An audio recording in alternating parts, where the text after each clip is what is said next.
Hello, everybody. It is me, Alexander Gordon Smith, aka Gordon, aka Mr. Awesome, if you want to give me my full title.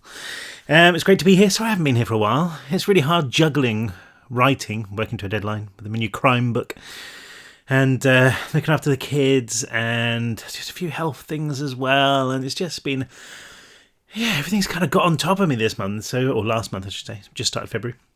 So it's been a sort of a bit of a struggle getting to the computer to record The Fury Part 2.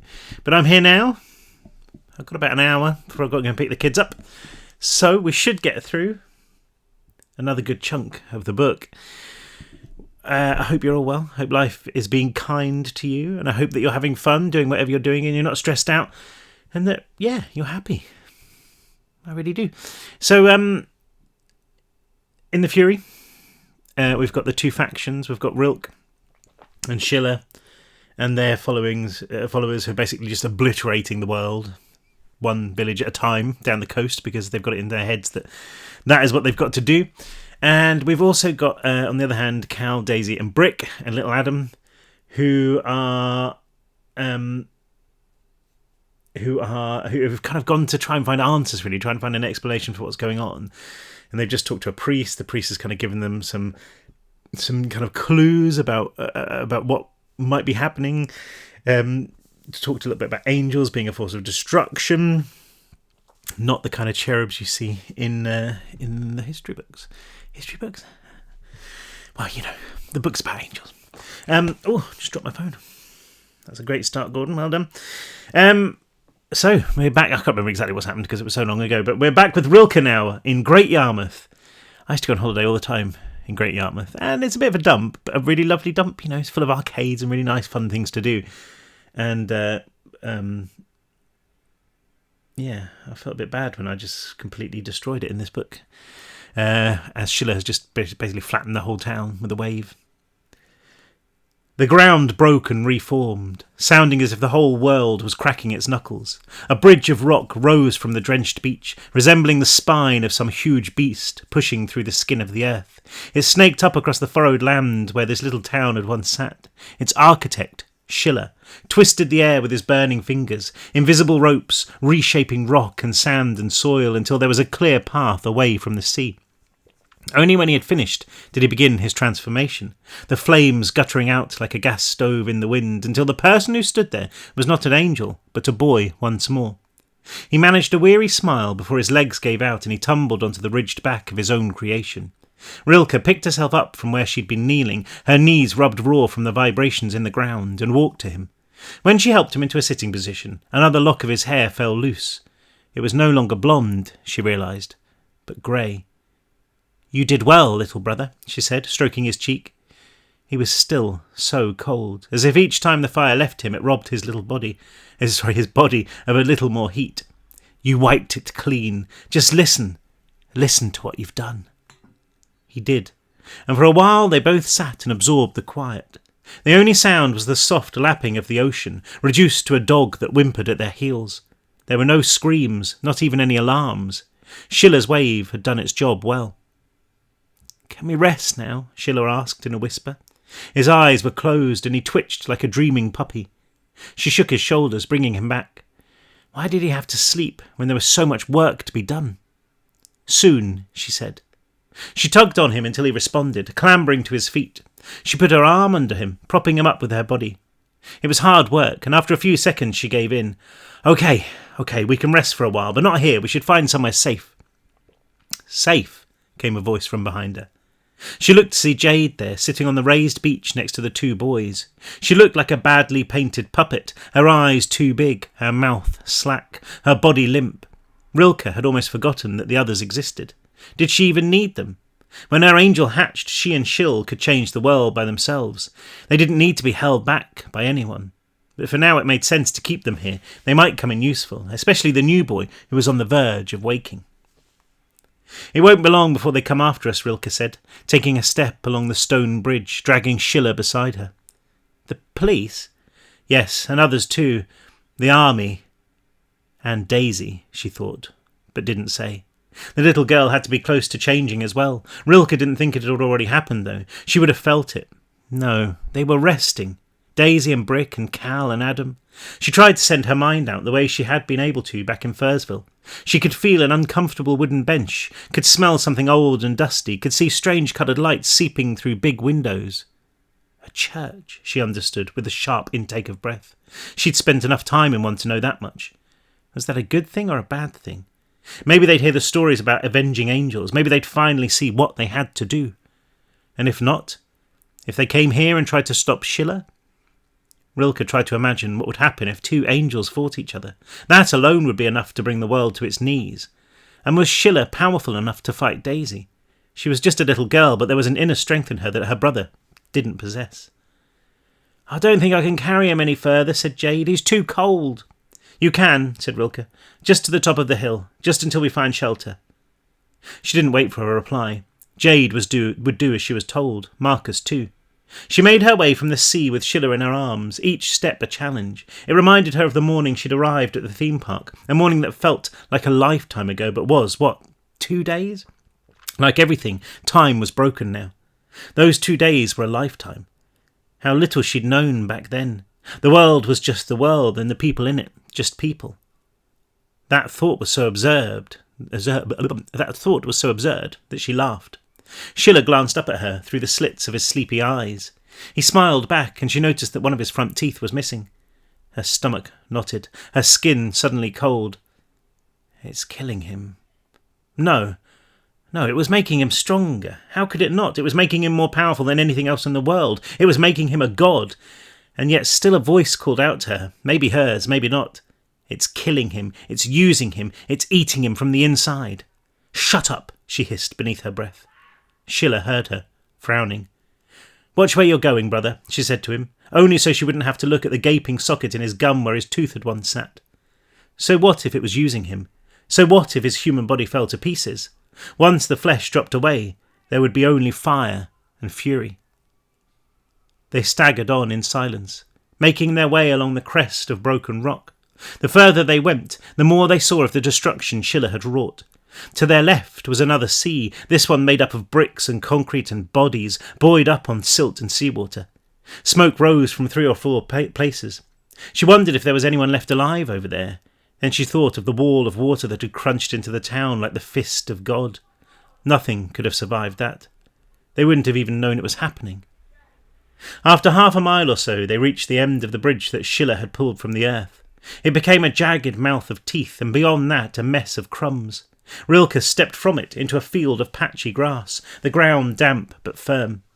It was so flat that even here she could see the grey line of the sea, as if it was peeking up over the horizon to make sure they'd really gone. She half expected it to duck back down again, hiding behind the ruined town. "Can we rest now?" asked Schiller. "Please, Rilke, I don't feel well." She didn't look at him, just scanned the field for shelter. There was a fence nearby, trampled into the mud. A dead horse lay tangled in the wire and wood. It must have tried to flee when it heard the thunder of the ocean, she thought, and she felt a pity for the creature that was surprising. She shook the emotion away. Emotions are for the humans, Rilke, not for you. Her eyes settling on the only structure she could see for miles other than the telephone poles. It was a windmill, one that had lost its sails. She set off towards it, dragging the others behind her as though she was pulling a cart. Her shadow led the way, still long, sweeping over the grass like a dark cloud. Like the man in the storm, she thought, and it made her stomach go funny again. If he was here for the same reason the angels were, then why didn't he try and communicate with them? Didn't he have instructions? Commands? Or maybe he had, but they couldn't hear him. Maybe that would only happen when the angels had hatched. She thought about asking Schiller if he'd heard or felt anything from the man in the storm, but he was so weak she didn't think his answer would make much sense, even if he did know. Better to get him inside, let him rest, and then ask. It took longer than she thought to reach the windmill, the flat ground making it seem closer than it actually was. By the time they'd crossed a small dike, the sun had shifted, and there was a noise approaching from the horizon, a deep rumble that started like thunder but which turned out to be a helicopter. Rilke put her hand up to shield the blinding light of day, seeing the black speck hover over the town. It was like a vulture, circling over a corpse along with the gulls that were already crowding there, huge sweeping grey clouds of them searching for scraps. That's all that was left over there. Scraps of flesh, of bone, and come tomorrow even they would be gone. The helicopter banked, retreated, its sonic thumps fading until they were lost beneath the rapid beat of her heart. "It's so quiet," said Marcus. "It's like the world has been switched off." Rilke nodded, then walked the last few yards to the windmill door. It was locked, but it was old, and after a couple of kicks it wobbled open. The stench of damp and rot wafted out at them, but at least they would be hidden. She let Jade and Marcus go first, carrying the new boy inside. Then she ushered Schiller through the door. She followed him into the stale darkness, peering once more out across the land towards the sea. The helicopter was gone, but something was watching them. She could feel its eyes dancing up and down her spine. She looked up into the flawless blue sky, chewing her lip. Then she pushed the little wooden door closed, turning to find herself in a small, circular room. The single window was boarded up badly, beams of amber-coloured light straining to reach the floor, revealing a sculpture of cogs and old lumber, but very little else. Schiller had already crumpled against the wall, his head in his hands. Jade and Marcus laid the new kid down next to the machinery, rubbing their arms and shivering. "We rest here for an hour," said Rilke, impatience making her foot tap. She didn't like it in here. She thought she would have felt safe, concealed, but it was the opposite of that, as though there was a great big flag flying from the top of the windmill, one that said, "We're in here, send a missile." And that's what they would do if they knew the truth. They'd send a plane, a dozen planes, and blow this whole field into oblivion. If Schiller was awake and transformed, it would be fine, but if he was asleep, if he didn't hear them coming, then it would be all over before it had really begun. "An hour," she repeated when Schiller started to protest. "I'll wake you." The others settled down, but she stayed standing. She'd been awake all night too, and she knew that if her head so much as dropped against either of her shoulders, then sleep would have her. She paced back and forth next to the door, watching as first Schiller went under, then Jade, and finally, a few minutes later, Marcus, curled up like a hedgehog beneath the window. Pathetic. All of them. So much work to do, and they only cared about resting. If her angel was ready, if it had hatched, she'd force them to move on. Nobody would dare argue with her. Schiller twitched, muttering something in his sleep. Rilke cocked her head, trying to work out what he said. He wasn't usually one for sleep-talking. She knew that from the countless nights he'd been too scared in his own room and come to sleep in her bed, or in the chair, or on her floor, wherever she let him curl up. Once he was asleep, he was usually out till morning. He said something again, and suddenly she began to wonder if he was sleeping at all, or if perhaps his mind was somewhere else. Hadn't it happened before? Back at Fursville. Daisy had talked about it, about how they could meet in their dreams. What if Schiller was with her now? What if they were talking? She moved towards him, ready to kick him awake. Then she hesitated. Wouldn't it be better to find out? She wondered what she would see if she sat down and drifted off. Would Daisy be there? Brick and Cal too, trying to talk Schiller around? Or would she see the man in the storm? Would she finally hear what he wanted them to do? There were no sounds from outside. No whumph of helicopter blades, no roar of planes and missiles. They would probably be okay here for a little while. She sat down next to her brother, checked to make sure no one was watching, then rested her head on his shoulder. It didn't take sleep long to find her, sweeping across the field, pouring into the windmill, smothering her. She felt an instant of panic, like the moment a roller coaster stops at the top of a slope, the anticipation of falling. Into what, though? She thought, and who will catch me? Then she dropped into darkness and silence.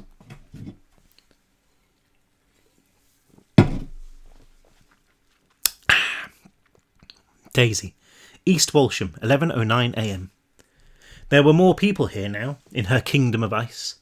She could sense their arrival like birds alighting on a branch, making it sway almost imperceptibly. The ice cubes clinked, bouncing off each other, each one still full of other people's lives.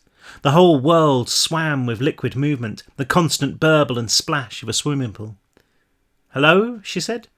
Was it the new kid, the one called Howie? He was still here somewhere, lost in the maze of icy mirrors. She'd heard him calling out, shouting for his mum and his brother. "Say something, please. I know you're there." "Daisy?" The voice came from right behind her, and she spun around. The creature she saw there was so beautiful, and yet so terrifying, that she didn't know whether to laugh or cry. It stood tall in robes of diamond-white flame, its wings curling overhead. It was so bright that she turned away before realising that she wasn't really staring at it, not with her eyes anyway. She looked back, seeing the creature's face and recognising it. "Schiller!" she said. It wasn't his face, and yet it was. It shimmered in the light like a reflection in a sun-drenched, wind-rippled pool. But there was no doubt it was him, because as soon as she said his name, he broke into a huge, blinding smile. "It is you! How are you here?" "I don't know," he said, and even though he looked like an angel, his voice was high and soft, so much like Rilke's. "I'm asleep, I think." Of course. It had happened before, not with Schiller but with Brick and Cal. On their first night in Hemingway they'd shared a dream. It didn't seem like something that could actually happen, but then nothing that had happened was like something that could actually happen. Besides, if they all had angels inside them, then why wouldn't they be able to communicate like this? There had to be some kind of link between them now, one that didn't bother with things like distance and time and space. "Are you okay?" she said. "Tell me what it's like, the angel." Schiller shrugged, his wings lurching up, then down. The action seemed so silly that she giggled. This was the first time she'd heard his voice, she realised. The first time she'd met him, really, because he'd been frozen for so long. "No, you heard his voice, remember?" a part of her brain said. "In Hemingway, when he spoke and ended that place, a single word that smashed 100 people into ash. You were unconscious, but you still heard it." "I didn't mean to do that," he said, reading her thoughts. "But they were going to hurt us, hurt my sister. I didn't know what else to do." "It's okay," she thought. "You didn't have a choice." He shrugged again, but this time his mouth was turned so low that it looked drawn on, an upside-down smiley. "Have you spoken to it?" Daisy asked. "I think so," he said. "It doesn't really have words, just, I don't know, like feelings. It tries to show me things, but I don't always understand." "Did it show you why it's here?" "The man in the storm," he replied without hesitation. "That's what I keep seeing." Daisy nodded. She was the same. How many times had she been pulled towards that particular ice cube, the one filled with a furious darkness, the one where he lived? It loomed there even as she thought about it, cracking towards her with the sound of breaking glaciers. But she knew how to push it away now, and she did so gently, insistently. "Rilke says it's because it's telling us what to do, the man in the storm. It's one of us. She thinks we have to follow its example and destroy things." He was shaking his head as he spoke, and Daisy could sense his reluctance. "Your sister's wrong," she said. "She's made a mistake, a terrible one. We're not here to join it, we're here to fight it." As if in response, she felt something moving in her chest. Well, it wasn't so much her chest as something deeper, someplace she couldn't quite identify. It was like a pressure there, as though her heart was about to burst. But in a good way, like waking up and remembering it's Christmas Day. It was her angel. It was close to hatching. "I don't know," said Schiller, and there was something in his voice, fear maybe. "Rilke's usually right about things. She's clever like that. I'm not clever. I just do what she says." "You are clever," said Daisy. "Your sister's a bully. You shouldn't let her push you around."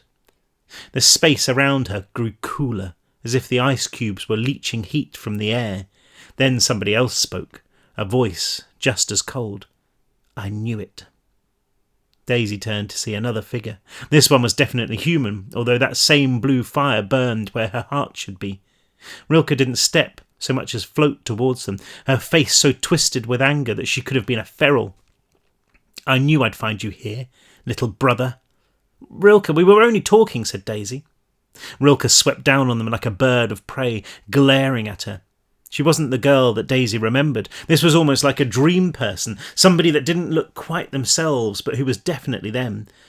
"Of course, because she isn't really here, and neither am I. I'm with Cal and Brick and Adam." That knowledge made her feel safer. Surely Rilke couldn't hurt her in this not-real place. "Don't listen to her, Shill," said Rilke. "She doesn't know what she's saying. She hasn't seen what we've seen."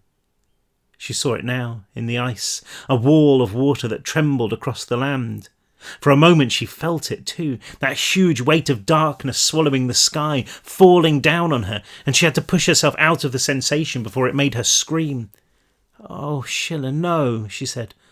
"All those people. You didn't have to hurt them. You didn't have to do that." "You're wrong, Daisy," spat Rilke. "He did. Don't you see it yet? Hasn't it gotten into your stupid little head? You can protest all you like, but sooner or later you'll be forced to see the truth. He called us, the man in the storm. He wants us to join him. He wants us to help him cleanse the world." "No," Daisy said. "You're wrong, Rilke. Please, why won't you see that?"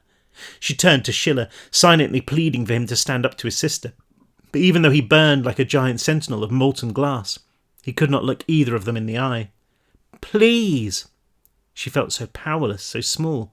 Why couldn't she be like Schiller right now? Why couldn't her angel do something to help her? If it had hatched, then Rilke would have to listen to her. Don't threaten me, said Rilke, even though Daisy didn't realise she had. You will change soon, but don't even think about getting in my way. I won't hesitate to kill you. Schiller won't hesitate. Isn't that right? It wasn't a question. And after a moment of uncomfortable fidgeting, Schiller nodded. And it isn't just him anymore. We've got another one, ready to turn. Howie, said Daisy, remembering the voice she'd heard. Rilke's expression flickered, unsure. She glanced around at the kaleidoscope of ice, as if she could see him there. He's ours, she hissed. You hear me? And if you're listening, Howie, then remember this. If I think you're going to turn against me when you hatch, then I'll just smash in your skull before you wake up. Understand? How could she be so horrid? Daisy thought, and the answer was clear enough. She's insane. She is totally and utterly crazy. It had started long before all this. Daisy had seen it inside the girl's head. Terrible things, a mad mum, and the bad man, the doctor, whose breath smelt of coffee, whose hands were rough.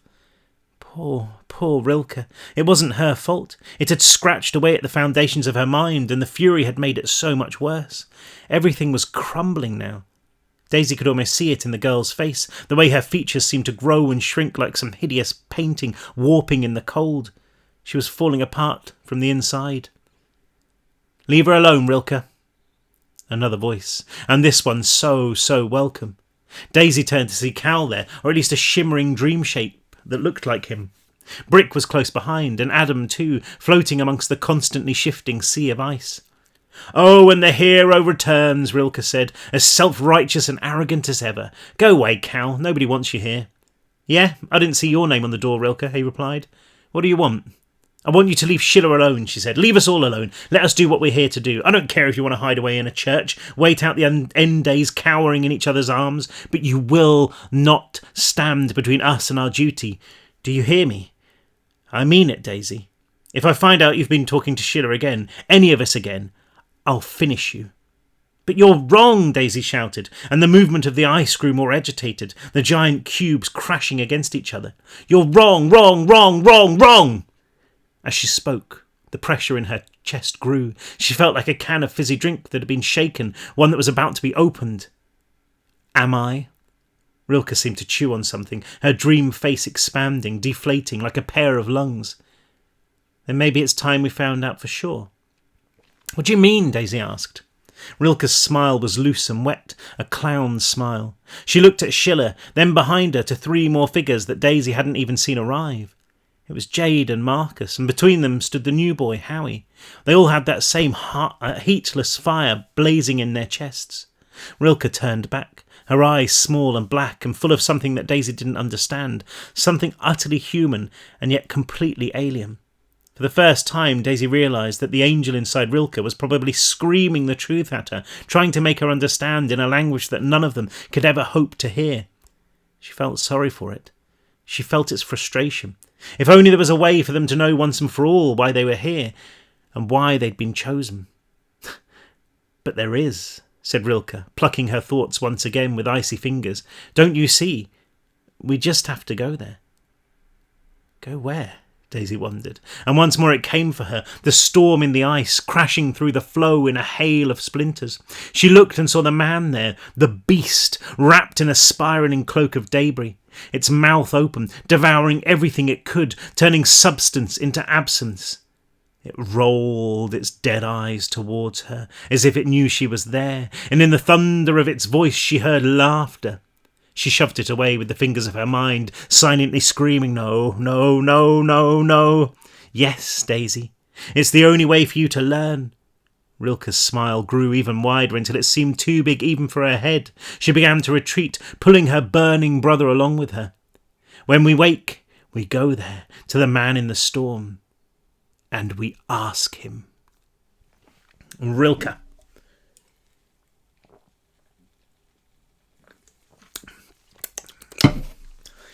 Great Yarmouth, 11:43 a.m. They woke as one. Rilke swimming up from sleep in time to see Schiller's watery eyes open, Jade groan and sit up. Marcus hunched against the wall as if he knew what was coming. Rilke wiped a hand across her dry lips, thinking about the dream she'd just shared.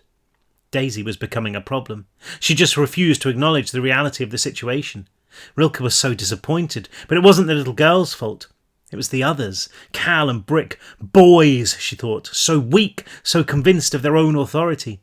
She should have killed them back in Hemingway, should have turned Schiller on them, or just done it herself the way she'd done with the girl in the basement. How easy that had been, to take a life, how without consequence. Squeeze, bang, dead. Squeeze, bang, dead. And then maybe Daisy would have listened to her. Maybe she'd be here right now. There would be time for that, though. As soon as her angel woke, she would find Cal and Brick, and she would put them out of their misery. This would all be so much easier without them. Unless they wake first, she thought. Shivering, suddenly uncomfortable in her own skin. How she longed to slough it all off, the flesh and the bone and the gristle and the stink of human, to be a pure thing of fire. Please, she said to the thing in her heart, please don't take too long. I need you. The words made her feel unbearably weak, and she stood to make her blush less obvious. She wasn't sure how long she'd slept for. Too long. But they needed to get moving. What she had said in the dream that wasn't really a dream was true. There was only one way they would know for sure what the truth was. They had to find the man in the storm and listen to what he had to say. The thought was like a fist clenched tight in her stomach, but fear was just another reminder of her weakness, her despicable humanity, so she ignored it. She had seen the man in the storm, in her mind. She had seen how similar he was to Schiller, to what was inside them all. He was one of them, an angel, tasked with culling this pathetic species and herding what was left back into the stable. There simply was no other explanation. But how to get to him? I'm still tired, Rilke, said Schiller in that infuriating puppy whine of his. He pushed himself up with his elbows, everything about him loose and soft and disgusting. We hardly got any sleep at all. Shut up, Schiller, she said. All you ever do is moan and sleep. Get up. But I said get up, brother. She stepped forward, hand raised, ready to beat the seriousness of her command into him. He flinched, scrabbling until he found his feet, standing stooped and frightened in the fingers of sticky light from the boarded window. She stared at Marcus and Jade, and they obeyed without her having to ask. I'm hungry, mumbled Jade. With her filthy face and hair, she looked like an urchin, and this just angered Rilke further. Food was unnecessary, now that they were made of fire. She walked to the door, opening it a crack, and peering out into the blazing heat of day. The only blemish on the huge blue canvas of the sky was a dull haze over the town they'd just annihilated, a faint black cloud that reminded her of a funeral veil. Helixes of seagulls swooped through it, feasting on whatever was left. It looked so far away. How were they going to get all the way to London, to where the man hung in his storm? They couldn't walk there, certainly not while carrying the new boy. Rilke didn't know how to drive, and it wasn't as though they could just get on a train. Frustration boiled in her head, and she wished she could scream away the world, just howl out across the land and bring the city and the storm to her. She'd got as far as opening her mouth before she realised that any sound she might make would be pitiful. She clenched her teeth together, her fists, nails chiselled into her palms. They would just have to set off on foot and see what luck brought them.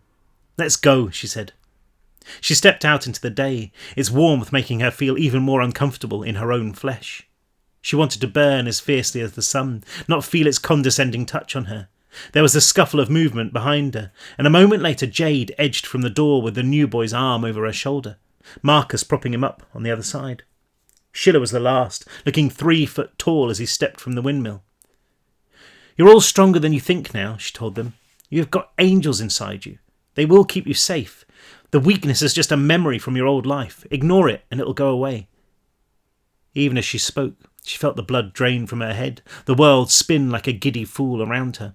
She took a step to re-establish her equilibrium, heading around the side of the windmill. There was a farmhouse 50 metres away, and beyond that nothing but fields until a line of distant trees. If they walked west for long enough, then they would surely find a road, though, wouldn't they? It just looked so far. Please, Rilke, said Jade. There's a house there. Can't we just ask them for some food or something? Rilke looked at the house and saw it, a flash of black behind one of the whitewashed walls. It vanished before she could make proper sense of it, but it was enough She knew what it was. Her blood seemed to freeze inside her. "Schiller!" she yelled, turning to her brother, seeing more black shapes rise from the crops, wearing helmets and holding rifles. There were too many to count, all advancing on them. How had they found them? "Don't move!" someone shouted. "We will open fire!" They were approaching from all angles, streaming from behind the farmhouse, from the fields in both directions. She ran to Schiller, grabbing the collar of his shirt, shaking him so hard that more of his hair fell loose. "Kill them!" she ordered, willing him to change. "Do it, little brother, now!" "Stay where you are!" the voice barked again. Schiller wailed, no sign of the fire in those big, wet, blinking blue eyes. "I can't, I'm too tired." She slapped him, then slapped him again, harder until he was looking at her. "I need you, little brother," she said. In a few seconds, somebody was going to start shooting, or they would step over that line and turn into savages. Either way, if Schiller didn't find his own fury, then they were all dead. "I need you to change, right now. I need you to do what you do." The soldiers charged, sunlight glinting from their visors, from their weapons. Jade was on her knees, screaming. Marcus was crawling back towards the windmill on his hands and knees. There was only Schiller, poor, frightened, wretched, human Schiller. "Don't fail me," she said, clutching his shirt tighter, squeezing the skin underneath until he winced. "On the floor, now!" yelled the voice. "All of you!" "Don't you dare fail me." Her voice a scream as she shook him. He exploded into light, a second skin of blue flame rippling across his body, a concussive thump blasting her backwards, sending her tumbling head over feet. The air ruptured into that mind-numbing hum, so loud and so deep that it blotted out every other sound. Schiller hovered off the ground, the fire working its way up his neck, over his face, one wing pushing out of his back. Something cracked. "It's gunfire," she realised with a laugh. "You're too late. You can't hurt him now." But Schiller's head jerked back as though he'd been hit by an invisible sledgehammer. The flame flickered off and he dropped to the ground, shrieking, clutching his face. "No!" Rilke screamed, clawing her way back over the ground. "Schiller!" He looked at her, the flame erupting again, so fierce now that she had to bury her head in her arms. She kept moving, reaching out for him, hearing another crack of gunfire, calling his name with everything she had. They couldn't take him from her, not now, not ever. The world went dark and she looked again, saw him lying on his side, a gaping wound in his temple. "It's okay, Schiller, you're going to be okay, I promise you, just kill them, please, kill them." And she couldn't be sure if she'd spoken the words or just thought them. A bullet kicked up the dirt, inches from her brother. Then something thudded into his chest, bursting from his back into a fan of brilliant red, so bright that it didn't seem real. Rilke screamed again, throwing herself over the last few feet, colliding with him, wrapping her hands around him, willing the creature inside to find its strength, to fight. And it did, Schiller once again detonating into cold fire. This time she clung on, holding him tight, trying to feed herself into him, to pass him every last ounce of strength she possessed. He spoke, the word a sonic pulse that tore outwards, turning the windmill to a storm of dust, mixing men with mud until the field looked like an artist's palette. But the cry faltered after a second, stuttering back into her brother's soft voice. He whined, blood pumping from his head, dripping on her like boiling water after the chill of the fire. The flames rippled back and forth over his skin, unable to catch hold, his eyes blazing then black, a stalling jet engine. She held him to her as the soldiers advanced. The ones at the front were already turning, dropping their guns and reaching out for them, their faces slack, their minds broken by the fury. Others were still shooting, the air alive with burning lead. "Oh God, we're dead, we're dead, we're dead." And she hated them so much, hated the humans, hated herself for being so weak. It couldn't end like this, not now, not when they had so much to do. "Why won't you wake up?" she howled at the angel inside her. "Where are you? Where are you?" Another bullet hit Schiller, taking a chunk from his shoulder. This time he screamed with pain, the fire blazing back on. His wings punched from his back, sweeping down and lifting him up inside a tornado of dust. He spoke again, the word but not a word, a tsunami of sound that tore across the field, unknitting the soldiers into clouds of ash that held their shapes for a moment, as if not quite understanding what had happened, before fading. But still they came, from every direction, shouting, shooting, too many to fight, just too many of them. Like at the rave, she thought, remembering the first night that the Fury had almost taken them. A field just like this, only at night, an army of people trying to pull her to pieces. The man with the orange gloves, his fingers tight around Schiller's throat. They had survived then. They had escaped. They had somehow moved themselves. But how? How had they done it? Our fingers touched and we knocked loose the stars. She looked at Schiller, and he seemed to know what she was thinking. The fire paled and he slumped back, falling out of life, but she held him to her, saw Jade next to them reaching out, saw Marcus running back, the knowledge of what they were about to do somehow in his eyes. "Don't leave me." He skidded into them, one hand on Rilke, one hand on the boy who burned, one hand on the frozen kid beside him. Jade clutched her arm.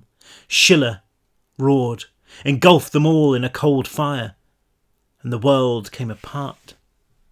This time she knew what to expect, the sensation that life was a rug that had been pulled from under her feet. She gritted her teeth against the sudden rush and lurch of it, managing to keep her eyes open. A shockwave of energy blasted outwards from where they were standing. Then the field was ripped away with such force that Rilke's scream didn't have a chance to leave her lungs. An instant later, life found them again, wrapped them in its fist as if furious that they'd found a way loose. The world reformed with the sound of a million prison doors shutting at once, locking them back inside. Rilke leant forward, a stream of milk-white vomit blasting from her mouth, jetting over tarmac.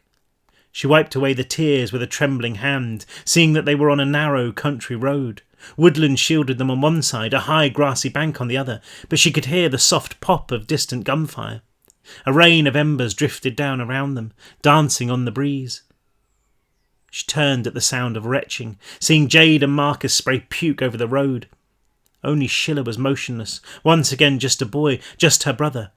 Blood pooled beneath him, looking black against the grey. She pressed her hand against the wound in his chest and it spilled through her fingers. It was his blood. They'd shared the same womb and that made it her blood too, one and the same. She pushed down with her other hand, trying to clamp the wound shut. He didn't respond. He lay there and stared at the great big blue sky overhead, his pale eyes darting back and forth as if he read a truth there. "What the hell just happened?" said Marcus, trying to get to his feet and falling on his rump. "Where are we?" "Schiller," said Rilke, ignoring the other boy. "Can you hear me?" If he could, he showed no sign of it. His breaths were shallow, gulping, and pink bubbles popped on his lips when he exhaled. Exhaled. His body juddered, stalling, and the sobs escaped Rilke before she could stop them. Her tears were so warm that she thought she might be crying blood, but when they splashed on her brother's face, they were just tears. "Little brother," she said, smoothing down his hair, ignoring the clumps that came away on her sticky red fingers. "I know you must feel like you're going to die, but you're not. I want you to listen to me, and listen well. I know how to save you." That was a lie, of course. She didn't know anything. "I need you to take us somewhere, like you just did. I need you to take us to the man in the storm. I think he can fix you." Schiller's body shook again, a soft tremor deep inside him like an earthquake beneath the ocean. He rolled his eyes towards her, their colour almost totally drained, and his lips twitched into an almost word. "What?" she asked, running her finger down his cheek. I can't." "You can, Schiller," she said, trying to lock the sobs inside her chest where they broke painfully against her ribs. "You're strong, much stronger than you think, much stronger, so much stronger than I ever let you believe. You're my brother. We're made of the same things, you and I. Anything I can do, you can do too." The gunfire in the distance had stopped, but she could make out the rumble of a helicopter. It wouldn't be long before the soldiers found them. She took Schiller's hand, kissing his fingers. "Do this for me, little brother," she said. "Take us there. I know you can." She doesn't want me to," he said. "Who?" she almost asked, before answering her own question. "Daisy." And the white heat inside her made her ears ring. She was talking to him now. How dare she? Countermanding Rilke's orders, burrowing into his mind and poisoning his thoughts. "Ignore her, Schill. She doesn't love you like I do." At this, Schiller's eyes brightened. He squeezed her hand as best as he was able. It was like being gripped by a bird claw, so brittle she worried his fingers might snap off. "I do love you, little brother, more than anything." "I love you too," he managed, coughing more blood. "So do this for me." She gripped him hard, then looked up at Marcus and Jade. "I don't want to," said Jade, shuffling away on her backside and shaking her head. I can't do it anymore. They'll kill you, Rilke said. It didn't matter, though. They didn't need her. Let them kill her. It would be one less sheep for Rilke to shepherd. Marcus placed a hand on Schiller, clutching her brother's shirt with white-knuckled fingers. He took hold of the new boy's arm, then nodded. You can do it, Schill, he said. Rilke closed her eyes, pictured the storm that raged over London and the creature who sucked out the rot of the world with that huge, unending breath. Take us there, she thought, directing the words into Schiller's head. Take us to him. I know you will. And she did. There was not a single doubt in her mind. This is why they were here. He would save Schiller. He would save all of them. He was their guardian angel. Schiller nodded. Then he spoke. And once again the universe, time and space and all the spinning orbits of life had no choice but to let them go. I'll do probably just one more chapter. How are we doing for time? Yeah, we're all right for time. I'll do one more chapter. Maybe two. We'll see. Poor Schiller. Cal, East Walsham, 11:48 a.m. Cal woke and assumed he was still dreaming because Brick was sitting on the back pew of the church, stroking Daisy's hair. He was shivering against the cold of her, his skin almost blue, flecked with jewelled light from the windows. He must have sensed Cal waking because he stood up, wiping the back of his hand over his nose. She's okay, he said. You saw her. Not, was that a dream, or did we really meet there? Cal shook the last few scraps of sleep from his head, pushed himself up only to feel as though he'd been thrown into a pool of razors. He grunted, trying not to move, the pain finally settling in a supernova behind his forehead. Ow, he said. Understatement of the century. I don't suppose you saw any painkillers on your travels? There's a first aid kit in the rectory, like I said the vicar, Doug.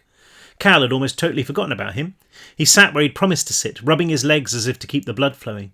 Cal nodded a thank you to him, then looked at Brick. It took the bigger boy a moment to realise what was being asked of him, and he shook his head. I went last time, he said. You go. He glanced down at Daisy once more, and Cal could see how much he loved her. Brick did a good job of trying to hide his feelings, but he was an awful liar. Although his face was made of stone, his eyes gave everything away. When all this was done, if they survived, Cal would have to challenge him to a game of poker. Where was that? Brick asked, crossing the aisle and sitting on the pew opposite. All the ice and stuff. Dunno, said Cal, trying once again to get to his feet. He braced his back against the wall, sliding up an inch at a time until he was more or less vertical. He thought back to the place he'd visited when he was asleep, and already it had almost faded. There had been ice there, yeah, but other things too, and other people. Rilke, he said. She was there. Brick nodded, using one of his thumbnails to pick at the wood of the bench in front of him. At least she's okay, he said. Daisy, I mean. She's in there. She seems safe. I don't think Rilke can do anything to her there, other than talk to her anyway. That's bad enough, said Cal. Girl is nuts. At this, Brick almost smiled. He gave up on whatever he was scratching at. What now? Rilke said she's going to go there, to the storm. You think she was telling the truth? Cal took a tentative step towards the door. Now that he was up and moving, the pain seemed to have dulled, as if it had grown bored with him. He took another step, gently shaking his arms. His backside felt as though it had turned to the same rock as the church, as though he was slowly becoming one of the blank-eyed statues that lined the walls and tombs. His mum had always told him that sitting for too long on the ground would give him hemorrhoids. That's just what he needed, on top of everything else. A bad case of the piles. His mum. How had he gone for so long without thinking about her? She was right there in London. Right in the heart of it. Swallowed whole by now, devoured by the beast. He shook the thought away. Better not to think at all than think of that. To be honest, Brick, I don't care if she was telling the truth or not. You know what? If she goes over there to whatever that thing is, then maybe we'll get lucky. Maybe it'll just swallow her up, her and her brother. Do us all a favour. Or maybe she's right, he thought. Maybe the man in the storm is one of us. Maybe she'll ask for its help and bring it here, right to where we're hiding. And he saw the clouds grow dark. The roof of the church peel away into the churning, raging mess of the sky. The man there sucking the world into its mouth, obliterating everything. He shuddered so hard he almost fell. The church too dark, too cold, too quiet. He walked unsteadily to the door where a finger of sunlight beckoned him. I'll be right back, he said. Stepping into the day was like... You should never say that in a horror book or film. I'll be right back. Stepping into the day was like stepping into a warm bath. The light and liquid gold that washed over him. The sun was right over his head, which meant that they'd been asleep for a little while, a couple of hours maybe. There was still a whisper of smoke in the air, but there was nothing else to be heard in the little town. No sirens or shouts or screams. It was like nothing had ever happened. How amazing would that be, he thought, if it had all just gone away. It took him a while to find the vicarage as he set off down the wrong side of the church. The cemetery was large and surrounded by a hedge of yew trees and something prickly, so dense that there might as well not have been a world beyond it. The little cottage was set amongst flower beds and more trees, almost sickeningly quaint. He pushed his way through the door, stopping when he heard voices up ahead. Department claims up to 1 million people may already be dead, while many, many times that are missing. The television he recognised. I've forgotten how to speak. The television. He recognised the formal tones of a news anchor. He crept forward nonetheless, ready to spring back the way he'd come if he needed to. Didn't the vicar say he had a wife? The thought of her shrieking down the corridor ready to claw his eyes out made him feel like bolting. He didn't think his body could survive another attack, old lady or not. He pushed past his fears, through the door into a kitchen. The television was in the corner, a man and a woman sitting at the news desk while the storm raged behind them. Cal looked away. He didn't want to see it. He listened, though, as he rummaged through a cupboard. "We'll bring you more on that in a moment," said the man. Meanwhile, a statement from Downing Street confirms that the Prime Minister and the Cabinet have been evacuated from the city amidst criticism that they're not doing enough to help the people of London. With the death toll already in 7 figures and no indication yet that the threat has even been identified, the government faces increasing pressure from the international community to provide safeguards for the population. He opened up a second door, seeing nothing but pots and pans. The third contained linen and, right at the back, a green case with a white cross on the front. He unzipped it, pulling out a bottle of aspirin, still listening to what was being said. "Our London correspondent, Lucy White, is still on the scene. Lucy, can you tell us what the word is on the street?" The woman's voice was almost blotted out by the grinding noise of the storm, the sound of 1,000,000 trumpets blaring. "As you can see, Hugh, the word here is chaos, and understandably so. I'm standing south of the river, a stone's throw or so from the London Eye. Just yesterday there were thousands of people here, locals and tourists enjoying the city. Now the streets are jammed with crowds attempting to flee the attack taking place just 15 miles from here. Over the river there you can probably see army vehicles. They're setting up a quarantine zone on the northern embankment. The bridges have been closed. Nobody's allowed back there, not even the press. Whatever happens next, we'll have to watch it from here." "Can you describe the attack, Lucy?" "Yes, it's a cloud, almost like a mushroom cloud from an atomic blast, only..." She gulped for words. "It's moving like a tornado. It's huge, estimated at 5 miles in diameter, and it's growing. Everything that gets close, and we have reliable information that this includes some Air Force aircraft, is what you might say vacuumed up. Buildings and cars, even whole streets." Cal popped open the bottle and swallowed an aspirin. After a second he took one more, using his hands to splash tap water into his mouth and over his face. "There have been some reports of a figure inside the cloud," the woman continued, and at this Cal turned back to the television. A man. We believe it's some kind of optical illusion, but we just don't know." On screen the reporter was pushed out of the way by an angry foreign guy who shouted something at the camera before running off. There were so many people there, hundreds of them in this one shot alone, most fleeing in the same direction. Overhead it might as well have been a winter's night, the sky as black as pitch. The screen was too small to really make out what hung there, but it swirled and thrashed, a squirming coil of vipers. She was right, it was huge. "The Secretary of Defence has announced that he's bringing in a panel of experts to attempt to identify the threat," the woman went on. "But until that report is made public, we literally have nothing to go on." A soldier jogged into shot, shoving the woman and gesturing to the camera. She struggled to speak as she was rough-housed off the screen. "We're being told the quarantine line is being moved south. Back to you, Hugh." Static. Then the studio again. The man shuffled his papers, his mouth open like a goldfish. He coughed, and Cal turned away. It was always a bad sign when the newsreaders lost their tongues. That's how you knew you were really in trouble. Cal rubbed his temples, seeing the phone next to the television, and his thoughts turned back to his mum. She would be worried sick about him. She would have left countless messages on his phone, but he had no signal out in Fursville, and his mobile had been lost somewhere in between the raid at the factory and Schiller's destruction of Hemingway. He picked up the cordless handset, paused for a moment, then dialed the house number. What was he going to say to her? Hey, Mum, sorry not to have been in touch for a while. It's just the last time we saw each other you tried to beat your way through the car window to kill me, remember?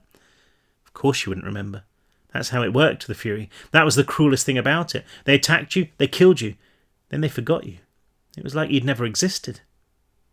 The phone connected, but it was him that answered. The sound of his own voice made his heart flutter, a depth charge of adrenaline detonating inside his stomach. Hey, this is the Morrisseys. We're not here right now, but leave a message, yeah? Or if it's me you want, call me on my mobile. See ya! He sounded so young, so far away, so not himself, as though there was another version of Cal Morrissey sitting at home, one without an angel in his heart. He heard the beep, realised he was breathing loudly down the phone, and he shut off the call with his thumb. He didn't want his mum to think she had a pervy phone stalker. She had enough to worry about. He racked his head, trying to remember her mobile number, typing it in. It started ringing. Please be okay, he thought. She would be, right? They lived in Oakminster. It was way east of the city, miles away from the storm.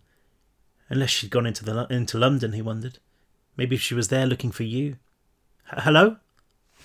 The single, simple word took him utterly by surprise. A crack in the dam.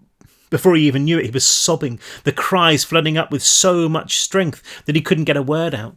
He collapsed against the counter, the tears streaming down his face, salty on his tongue. His whole body juddered with the force of it. Callum? Cal? Is that you? Jesus, where are you? Are you okay? He spluttered out a handful of not-quite words, taking a deep breath and trying again. I'm okay, Mum, he moaned, the sobs ebbing into soft hiccups. He wiped the tears away, his eyes feeling as if they were stuffed with cotton wool, his throat aching. I'm okay. Oh, God. He realised that she was crying too. I was so worried, Cal. I thought something terrible had happened. Where are you? I'm safe, he said. I'm out of the city. You need to get out too, Mum. Something really bad is going on. Scuffling, like she was unlocking a door or something. He could hear voices. I'm okay, she said, sniffing. There was a steeliness to her voice now. Cal knew it well. Once the tears were gone, there was always anger. Do you know how worried I've been? You just took off with the car. I'm assuming it was you who took the car. Yeah, sorry, Cal, I've had the police out looking for you, the neighbours. Nobody could think why you'd up and run away. Was it because of what happened at school, the stampede? Your friends are scared, Cal, and furious too. They think you've abandoned them. Poor Georgia is still in the hospital. Why, Cal? You better have a good explanation. I've got something inside me, he thought. A creature that's waiting to hatch and turn me into a weapon so that we can fight the man in the storm. But it's so powerful and so alien that people can't stand to be near it, so they try to kill me. The thought was so ludicrous in his head that he snorted a bitter laugh. This isn't funny, Cal. Your dad is flying back tomorrow. He's going to be so angry. Sorry, I wasn't laughing. Look, Mum, I can't tell you everything. Not yet. I just wanted you to know that I'm safe, that I'm okay. I'll come home soon, I promise. There's just something I've got to do first. Was that true? Would he ever be able to go home? What happened if they did fight the man in the storm? If they somehow managed to defeat him? Would the angels just go? Or were they there for good? Don't go home, said his mum. I'm not there. I'm at your Auntie Kate's. Haven't you seen the news? Yeah. He offered a silent thanks that she was safe, or out of the city at least. Kate lived over in Southend, right by the ocean. If they needed to, they could always get on a boat or head into Europe. Head into Europe. Yeah, it's really bad, Mum. They're saying millions are going to die, already dead. God, Cal. Can you get here? Where are you? I promise I won't be angry with you if you just drive to Kate's right now. I can't, Mum. Not just yet. But I will, yeah? The sobs were pounding at his chest again, and he locked them in. Look, I've got to go, but I love you. Cal, please, just tell me where you are. I'll come and get you. I love you, Mum. It took her a moment to hear him. Not his words, but the truth inside them. The understanding that it might be the last time they spoke. She began to weep again, and Cal could see her in Kate's house, sitting on the faux leather couch in her leopard print coat, her head resting on immaculately red-painted nails, surrounded by that fog of hairspray and Chanel No. 5. He saw himself putting an arm around her, squeezing her, the way he did when she and Dad had an argument, giving her a peck on the soft skin of her cheek. I love you, Cal, she said, her voice just a whisper. I love you so much. Tell me it's going to be okay. It's going to be okay, he said. I promise, it's going to be okay. He felt as if he had a rock in his throat. He almost couldn't force the air past it. I've got to go, Mum. Cal, don't! But he did. thumbing off the call, standing there in a pool of sunshine, feeling too exhausted even to cry. He let the phone tumble from his fingers and it clattered off the counter onto the stone floor, the battery flap spinning loose. "Tell me it's going to be okay," he said to the creature inside him, the thing that squatted in his soul, the angel but not angel. "I promised her, which means you did too. You can't break it. You have to make things okay." There was no answer, just the fluttering beat of his own heart. He turned, wondering if he had the strength to make it out of the kitchen, let alone back to the church. At least the aspirin were doing their thing, numbing the agony. It's going to be okay. It's going to be okay. Maybe if he kept saying it, it would be true. And he'd almost managed to convince himself of this when he heard a change in sound on the television. A chorus of screams carried over the airwaves. He looked back, saw the storm, somehow still vast even on the tiny screen. He heard the news reporter cry out, "It's true, we've just had confirmation. It's moving." Uh-oh. I'll leave it there because the next chapter will be the other. What should we read that one? No, I probably won't have time. I'll read it tomorrow. Yeah. Oh, I'll stop there. The other part 3, and we'll find out why the man in the storm is moving. Maybe he's just maybe he's going on holiday. I don't know. Maybe he needs a wee. Who knows? We shall find out tomorrow. I hope you've had a really nice time in listening to that. I've had a really nice time reading it in my truly expert, non-stuttery, non-stumbling over my own tongue way. And yeah. I'll be back soon. I will try and do it a bit more quickly than I did last time, and I am very sorry about that. But like I say, it's just life, isn't it? Life gets in the way. Have a great day, whatever you're doing, and I mean that. Do something nice for yourself. Remember to think nice thoughts about yourself. You are awesome, and that's it. You are awesome. Just remember that. You are an awesome person, and just be awesome. I'll see you very soon. Take care, guys. Love you. See ya. Bye.